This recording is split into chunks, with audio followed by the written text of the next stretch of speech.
एक महात्मा सो रहे थे। उस देश का राजा घूमने निकला सवेरे सवेरे। महात्मा पड़े थे वृक्ष के नीचे।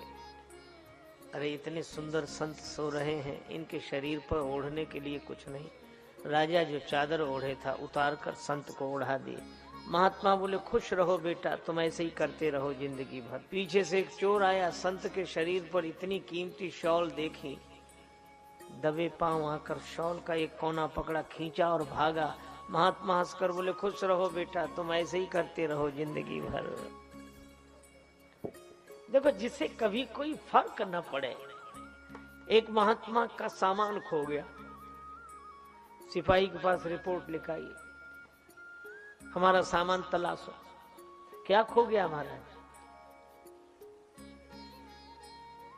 एक चटाई खो गई, आसन खो गई, कंबल खो गया है, छाता खो गया है, कोट खो गया है।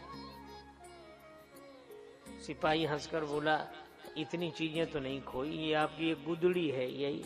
महात्मा बोले सब मिल गया, सब कुछ मिल गया। जब इसे बिछा कर लेट जाते हैं तो चटाई, और बिछा कर बैठ जाते हैं तो आसन, ओढ़ कर चल देते हैं तो कोट, और ओढ़ कर सो जाते हैं तो रजाई कंबल, सिर पर रख लेते हैं तो छाता। सब कुछ मिल गया, सब कुछ मिल गया। उसमें ही प्रसन्न है। अगर देखा जाए तो बाहर की चीजों का अभाव साधु के जीवन में भी और भिखारी के जीवन में भी। साधु के पास बस कपड़ा लपेट लिया, ये ओढ़ लिया, चल गया काम।